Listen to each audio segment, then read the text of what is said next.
Thank you, Philippe, for inviting me to have a bit of a conversation with you. My name is Yannick Beaudoin. I'm from Canada,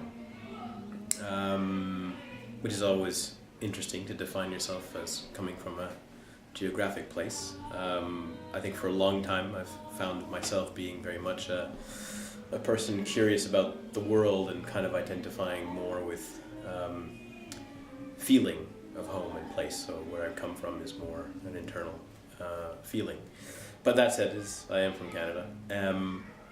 I did most of my initial career and work has been in geology. So I am a geologist. Spent many years working for a mining company. I'm very happy, very proud of what I was doing and all the experience and the people I got to meet. Also worked in government, same thing with geology. And at some point spent a lot of time in a previous academic life researching the deep ocean floor. And I think for me that was a bit of that turning point, that realization that there wasn't this separation of things alive and things not alive. It was really this interconnection of these things happening. And at that time it was still just the beginning of an idea, beginning of a feeling about that. But it started with that, going down into the ocean, going 3 kilometers underwater and seeing these incredible areas of life that had nothing to do with what was going on the surface and had been around for a very, very long time. And so that sparked a bit of a seed in me. At some point I found myself working and living along quite a bit of time in Norway, a Scandinavian country that's culturally similar in a way to Canada, and yet at the same time a very different political, democratic reality, a very different society of people more interested in the whole and the groups rather than individuals. And where they get pointed a lot, fingers pointed, the taxes are so high in Norway. But the thing is, there's a belief that investment of your money back into the government, it goes back to services and back to people. There's still that trust, it's still there, it's still present and maybe thriving. And Scandinavia has really been this kind of hidden model of how things can be. And usually kept quite hidden. I mean, larger countries tend to ignore that kind of approach can exist and people can thrive under it. So that too kind of elicited a lot of questions and kind of interest and inquiry. And then I had, at that same time, transited out of the mining world, not for any particularly strong opinions or reasons. It just happened to be that there was this marine-related job opening up in Norway at a United Nations collaborating center in a small town in southern Norway, and I just kind of took the leap, just decided, well, not really sure if this is a good move or what's going to happen. This is something completely different, as Monty Python would say, and just took that risk, that leap of faith, and just jumped into it. And really quickly, my horizons blew up, just expanded. Now it wasn't just working in one place. It was really the world, and especially the global south and countries, the so-called developing countries. And the more time I started spending on my very scientific job still, it was very scientific related with deep oceans. The more time I spent in these countries, the more I realized how little credit we give them. These communities, these societies that do try and organize in different ways with a lot of resistance, coming from the Western world, where a lot of knowledge and experience on things like climate change, they have that, it's embedded in their cultures, and yet we again try to ignore and push that away. So it was clearly evident over some time that when we call them developing countries, we're always referring to the money, and yet they are the richest countries when it comes to so much of what's left of our biodiversity and our ecology and our culture, our global culture, is in this place we call the global south. So the real wealth of nations, the new wealth of nations, that's where it is. And a lot of the Western countries we come from we want that, and there's a reason why there's this desire, this reopening. We look at something we don't have and we want it, and our reaction to that is to put a price on it and try to buy it. And I think that's where, for me, this kind of disconnection sort of started again to happen. Like, it doesn't make any sense. There's something wrong here. But I couldn't yet figure that out. What it was. What were the words I was trying to find? And then about 4 years ago, I found this mysterious place called Schumacher College, and was introduced to it on a little short course. And within that 2-week period, suddenly this vocabulary that I've been searching for a while, just kind of, poof, it was there. These people, these educators, these guests that had come in and held us in their space for that 2-week period, looking at new economy, new enterprise, new business, the sustained, all these words, sometimes are big buzzwords, but they were providing finally a narrative that was suddenly, okay, this is what I've been looking for.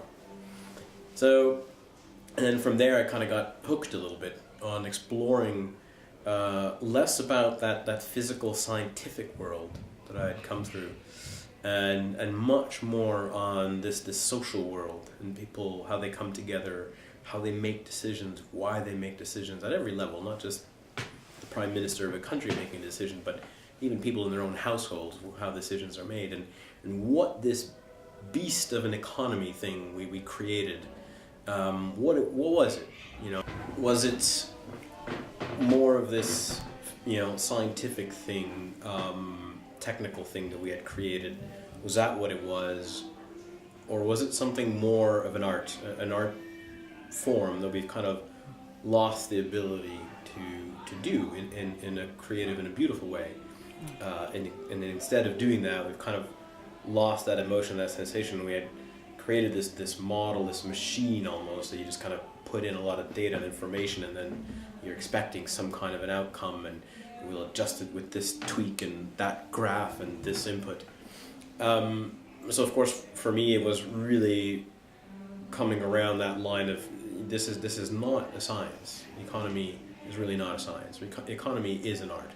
We've practiced it for all of human history in some way or another. It used to be handshakes. It used to be my trust in you and your trust in me. So it was really that social construct, and then we've lost track of that. And so having that narrative brought back together in a place like Schumacher College allowed me to interact then with people who were also thinking in different ways, but along the same lines. What is this thing that we've created? Why has it lost its way? And how can we work together to bring about its next evolution? And so that shifted a lot then in me, what I was doing in my work life, and also how I felt, what my place was as a person in this world. For me, what it did, it merged a lot more profoundly the work I was doing as a professional, and it became kind of the capital W work kind of thing, because I don't see this 9 to 5 and go home and be something else. I was now seeing this ability to bring all of that together into simply, this is what I do, this is why I'm here doing it. So combining that time at the college with then a work environment that allowed me to expand and be very free and very open with my peers on what we could do, very, very open kind of institution, that is kind of brought me to here now, where that expansion has continued quite profoundly. Again, focusing much more on the people side, that human condition and human nature. What is it inside of us that we can appeal to when it comes to the idea of transition or transformation or reinvention, depending again on where you are in the world.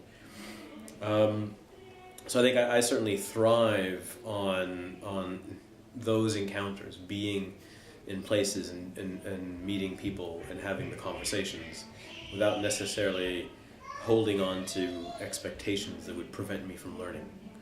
And that's certainly one of the biggest take-home messages or learnings about coming to this particular college has been that, always be open to learning and always be open to everyone else's perspective. There isn't an us and a them. There's really just one. We are humanity, and we live on this small island called Earth. So we cannot live without it, and in a way, it doesn't live without us either right now. So when I look ahead, at the future, it was always an interesting question. What do you think about the future? But I think one of the biggest things I'm trying to do when I look at past, present, future, you can, of course, you'll always have a past to look back on and reflect on. But I think what you're really trying to do is learn from the future. We have collectively this vague idea. We see it in our movies about the future. We see it in our culture. We see it in our comic books. There's this general feeling of what that successful future looks like. And so there's an ability then to source from that and try to be some kind of a force with everybody else around you, to hold spaces that may bring little pieces of that to the present. And then when you're in those present moments, that's when the real potential also happens. You have to be alive today. You're not alive tomorrow, you're today. Tomorrow's tomorrow. So I think that was, for me, that shift is still happening. It's not quite there. I mean, that's something I'm striving for. And I certainly see my role and my strength resonated then in that kind of place of bringing people together and being part of groups and conversations and increasing our conversations rather than decreasing them. So, maybe I can leave with a quote from Michelangelo, which I hold, a very simple quote, but it really resonates with me, and it was about when he chiseled away and made the David, and somebody asked him, how did you do this? It's an incredible masterpiece, and he just basically said, I saw the angel in the rock, and I carved until I set him free.